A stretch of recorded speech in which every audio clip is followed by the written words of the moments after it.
Hey everyone, Ben here and welcome to Motivation to Invest. In this video I'm going to be discussing a really important topic I received so many questions from you guys about, and that is cash.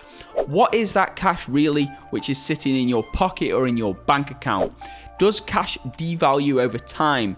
Is cash actually trash, as the great Ray Dalio says, the world's largest hedge fund manager? And how much cash should you have in your own personal portfolio? All the answers to all these questions shall be revealed in this video. So be sure to stick around till the end of this video, guys, and I think you'll like what I've got for you. And before we get right into it, guys, if you haven't subscribed yet and you want more investing tips and exclusive stock market picks, which I'm personally investing into, then be sure to hit that subscribe button and turn that notification bell on. And if you do appreciate all the research which has gone into this video, feel free to give it a big thumbs up. That helps out tremendously with the channel. And with that being said, let's dive in. Okay, so kicking things off, what is the definition of money or cash? Well, money is not actually wealth, despite many people believing it so. Money or cash is just one method of storing your wealth. So you can store your wealth in a variety of places. You can store it in cash if you wish. You can store it in property. You can store it in stocks. You can store it in commodity. You can store it in things. You can buy stuff.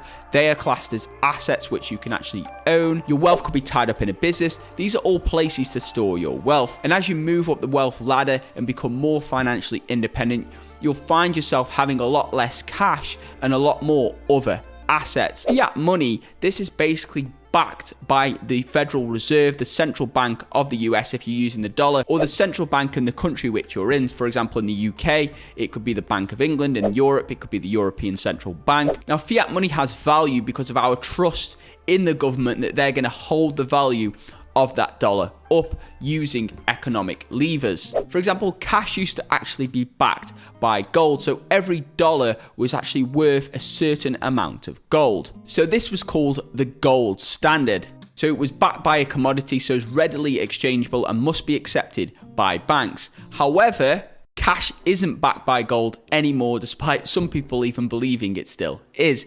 So cash is no longer backed by gold, and the issue with this is once you break the link between cash and something real and tangible like gold, well, then the sky is limitless for as much money printing as you want to do. And this is what happened in 2020 during the global health crisis, when governments from around the world printed trillions of dollars in stimulus packages. So why isn't the dollar backed by gold anymore? Well, during the Great Depression, let's take you back in time, guys.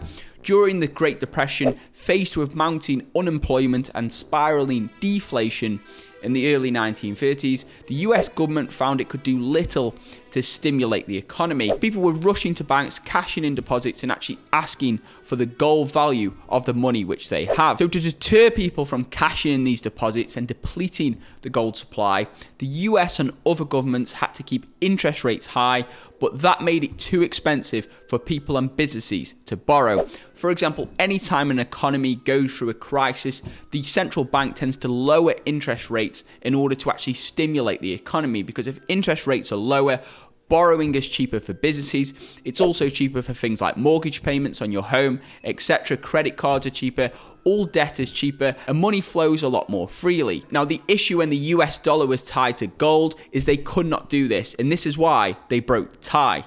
So Franklin D. Roosevelt cut the dollar ties with gold, allowing the government to pump money into the economy and lower interest rates. Gold, so basically by breaking the link with gold, this gave the economic powers, these central banks, a lot more flexibility to actually manipulate the economy. But as the old saying goes, with great power comes great responsibility. And of course, if you have the power and ability to just print money whenever you feel like it, governments can take advantage of this. Now, the US continued to allow foreign governments to exchange dollars for gold until 1971, when President Richard Nixon abruptly ended the practice to stop dollar flush foreigners from sapping US gold reserves, which was a concern at the time. Now, on the dollar, it actually says, "In God we trust," but really it should say, "In the Fed we trust," the Federal Reserve, which is the central bank in the US. So on to point number 2, and that is the time value of money. So as the old saying goes,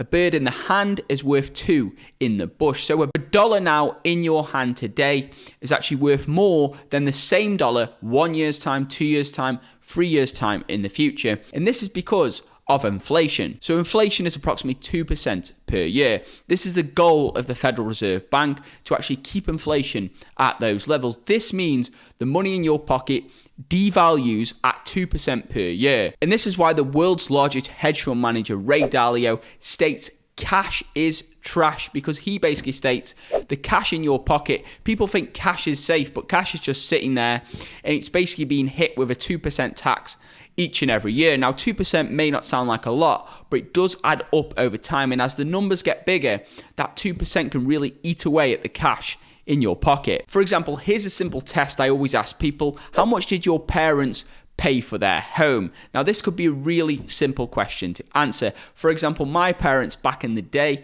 they paid around £20,000 for a house. Call it $20,000 if you're in the US. Now, that house today is worth around £200,000. So it's actually worth 10x their original investment. And believe me, these guys are not traders, they're not investors, they're just normal, hardworking people. They purchased a house.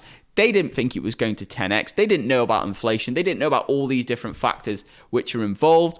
But now things have moved on. Imagine if back then, instead of actually buying that house, they decided to be safe and keep that 20K in their bank account. Then what can you buy today with that 20K? You might be able to buy a nice car.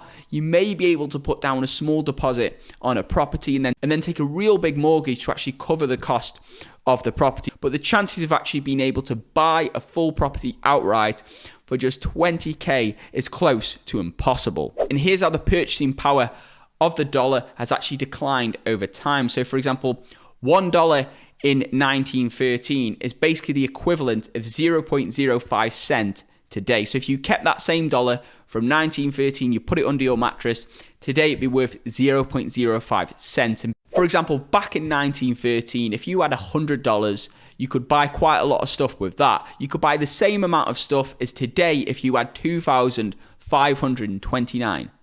But then, as I mentioned previously, with great power comes great responsibility, and this can lead to hyperinflation. So in Germany in 1929, the Germans had to pay a lot of reparations after the war. And basically, what did they decide to do? Well, they decided to just print money to pay these reparations.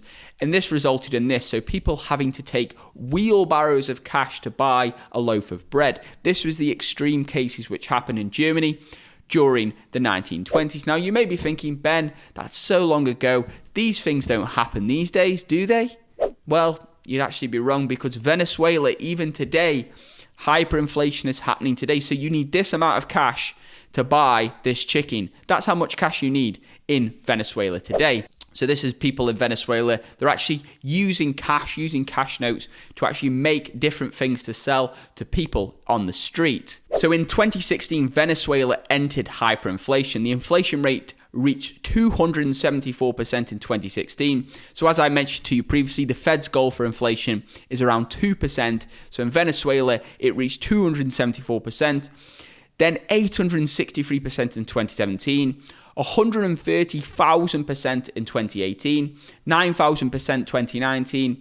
So overall, since 2016, the inflation rate has increased by over 53,000%. So this means that dollar that every Venezuelan had in their pocket has devalued by 53,000%. So that's why the money in Venezuela, the currency, is virtually worthless. We take a look at the US. So 1 out of every $5 in circulation today was printed during 2020, during the global pandemic. Now, this was done by the Fed for some honorable reasons. Of course, they wanted to prop up the economy so things don't collapse, so people don't lose jobs until the whole pandemic is over. So it does make sense, but we still need to think about inflation and the possibilities of potential inflation, because you can't just print money and expect it not to do anything. So as you can see here, this is the M2 money stock, the money supply by the Federal Reserve.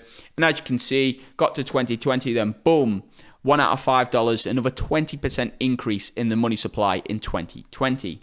So what's the solution, guys? You know, on this channel, I don't just talk about all these crazy things happening in the world. I talk about solutions because I'm a solution guy. I'm a problem solver. I want to solve the problem for you guys. It is a really complex problem. There's many people trying to solve it in the world, but the real safest bet is to actually invest and to actually be diversified across a variety of assets. So you can invest into stocks, you can invest into property, you can invest into commodities. The legendary Warren Buffett always talks about farmland, and the reason he says this is because if you buy a cross-section of America, a cross-section of farmland, people are always going to need food, people are always going to need these various commodities which these farms can create, and thus farmland can actually be a really safe investment. Of course, with land, as the old saying goes, God isn't making any more of it. But on this channel, guys, I always look at both sides of the situation. So of course, there are some advantages of having cash in your portfolio. Cash is a liquid asset, so of course you can do transactions.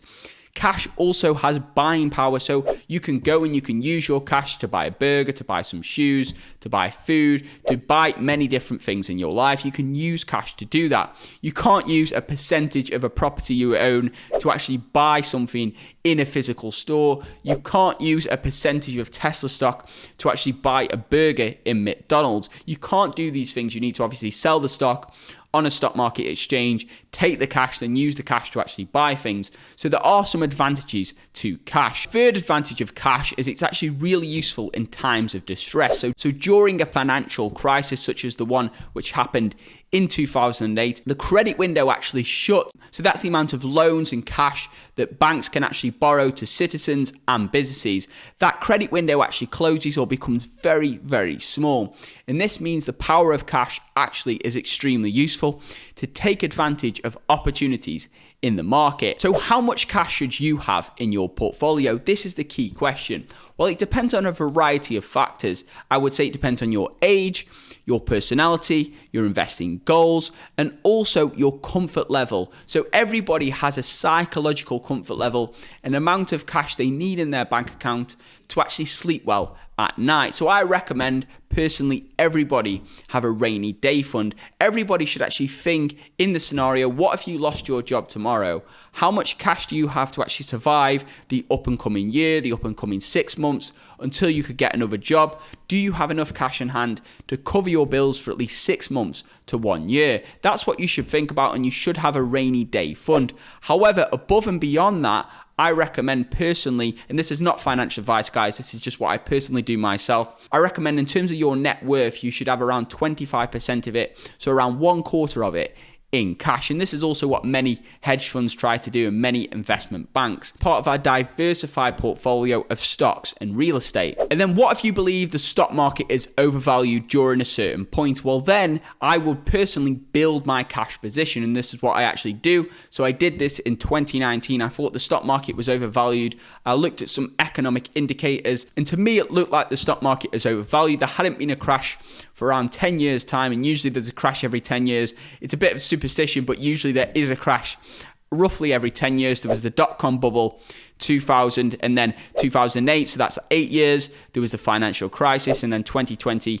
we had the global health crisis. So average around 10 years there's usually a market crash. So I basically started stacking up my cash position. I actually sold all my stocks in my portfolio, and I was 100% cash in late 2019. And then of course I didn't know the global pandemic was coming, but I was waiting for an opportunity to invest. And then when I saw the stock market crash, the global pandemic, I researched the facts, researched the details, and I saw that as a great buying opportunity. And then I actually deployed that cash, that dry powder, into the stock market in 2020, and of course made some major gains in the market, and obviously displayed all my analysis on Motivation to Invest on the channel for you guys, to help you guys out, and also made you guys a lot of money in the process. So if you guys did find some value in this video, feel free to give it a big thumbs up. It helps out tremendously with the channel. I'd love to hear your thoughts on cash. Do you think cash is trash? What do you think of inflation, money printing? Do you think this will go on forever? Comment below. I'd love to hear your thoughts. If you guys haven't subscribed yet, feel free to join the investing family by hitting that subscribe button and turning that notification bell on. And if you guys do want to know in real time exactly which stocks I'm personally buying, selling, and access my entire portfolio, and join a thriving community of some of the finest investors on the internet, then feel free to check out that first link in the description below for the VIP membership group.